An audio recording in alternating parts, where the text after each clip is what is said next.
Hi dear students, welcome back to our video lecturing. See, today we are going to learn about the mechanism of digestion. See, digestion in humans. Digestion. See, in humans, we are macrophagus.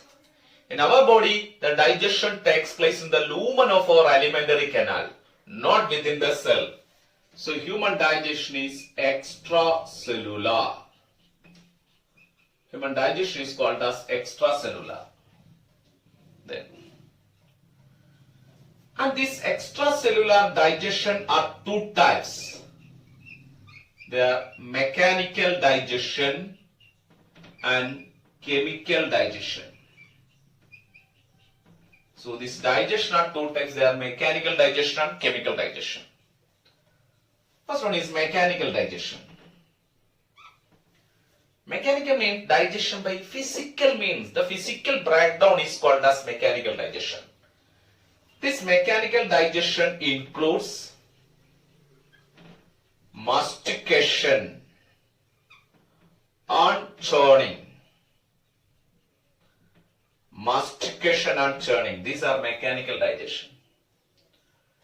See, mastication, it takes place in oral cavity.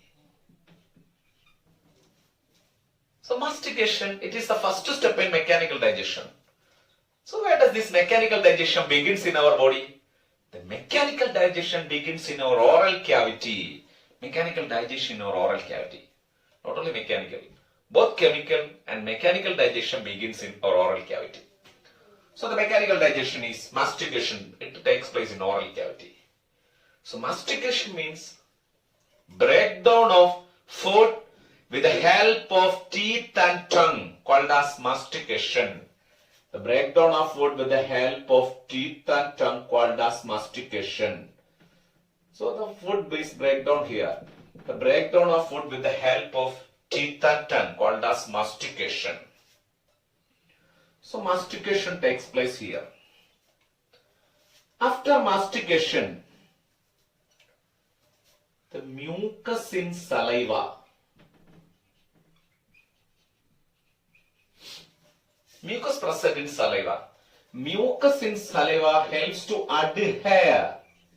It helps in the adhesion of masticated food particles. Mucus in saliva helps to adhere the masticated food particles to bolus. So mucus in the saliva helps to adhere the masticated food particles to bolus.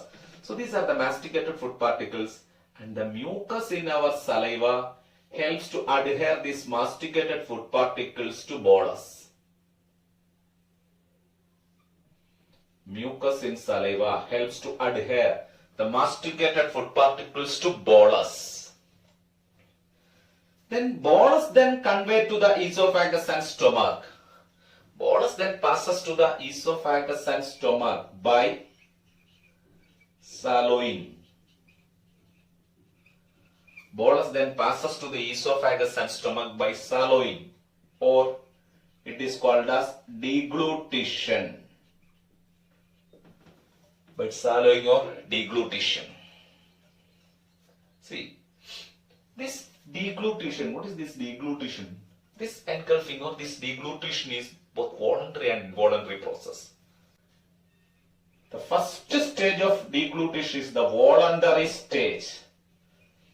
The first stage of deglutition is voluntary stage. This means food forces from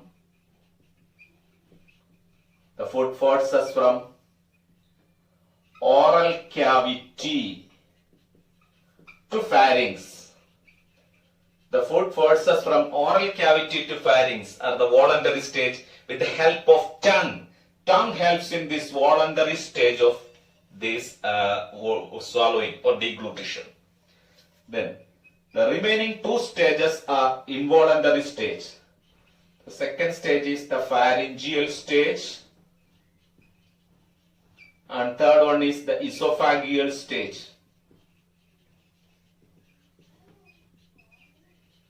That means when the food reaches the pharynx and esophagus, when bolus passes to the pharynx and esophagus, it is involuntary. So the pharyngeal and esophageal stages of deglutition or swallowing is involuntary. These two are involuntary. The first stage in swallowing is voluntary. So after mastication, this food passes to the esophagus in the form of bolus. Then it reaches the stomach, and in the stomach, after digestion, it is called as chyme. Then chyme passes to the small intestine. Then how this food passes from esophagus to stomach, stomach to intestine? It takes place by the peristaltic movement. See, when this food passes through the esophagus, stomach and small intestine, the muscles of the muscles of alimentary canal, such as muscles of esophagus, muscles of stomach, muscles of small intestine, they exert a powerful contraction relaxation. That movement is called as peristalsis. But by this peristalsis, the food is grinded. When the food passes through this alimentary canal, that means when food passes through esophagus, stomach and intestine, by the unidirectional movement peristalsis, by this powerful peristalsis, the food is again grinded. That grinding of food by peristalsis, the grinding by peristalsis is called as, churning. This is the second step in mechanical digestion, churning. That is mean when the food passes through this alimentary canal, the peristalsis helps in the grinding of food. This is called as churning. And the most powerful peristalsis takes place in stomach. The most powerful peristalsis takes place in stomach. The grinding. Okay. And this peristalsis is an involuntary process. Suppose this is esophagus. When this esophagus, food came here, when the food came in this esophagus, what happened? Behind the food,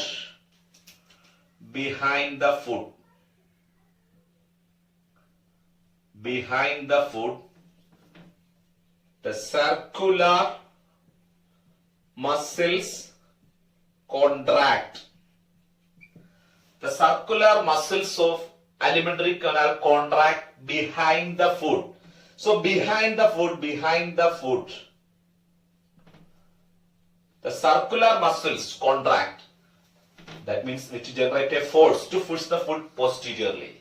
So behind the food, the circular muscle contract, and which causes the contraction of this alimentary canal behind the food and made a force. At the same time, in front of the food, the longitudinal muscles contract. Longitudinal muscles contract in front of the foot. So longitudinal muscle contract in front, which causes the dilation of esophagus, or causes the dilation of alimentary canal. What happened? The food move forward. So as well as by this contraction of the circular as well as longitudinal muscle, the food passage takes place is called as peristalsis. This is called as peristalsis. And the most powerful peristalsis is in stomach, and this peristalsis helps in the grinding of food is called as churning. That is churning. So these are the two types of mechanical digestion takes place. They are mastication and churning. Okay.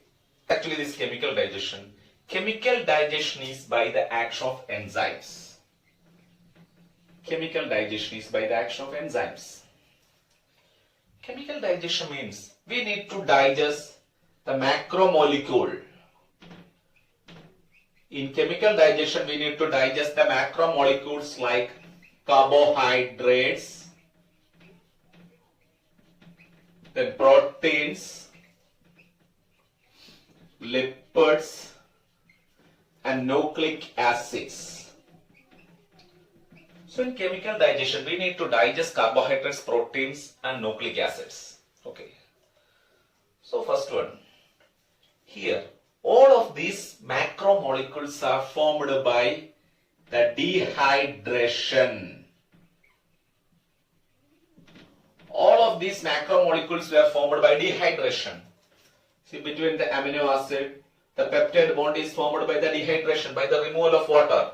And between the sugars, the glycosidic bond is formed by dehydration. We studied in biomolecule.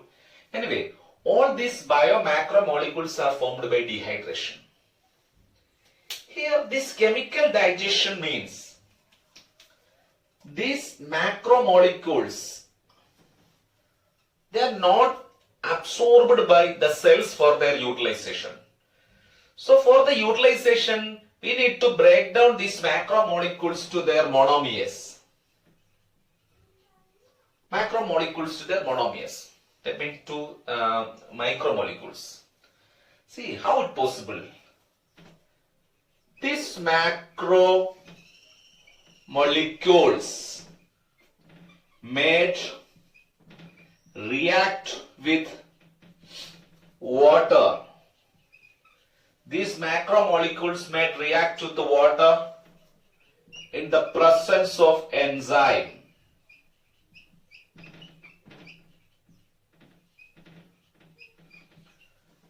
In the presence of enzyme called digestion or hydrolysis. It is called as digestion or hydrolysis. So what is actually takes place during this digestion? The hydrolysis of nutrients. And the enzyme needed for this hydrolysis, are hydrolases. The enzyme needed for this digestion are hydrolases. So all our digestive enzymes are hydrolases, the enzyme needed for this digestion. So all the proteases, lipases, disaccharidases, amylases, all the enzymes of our digestive system are hydrolases enzyme. Okay.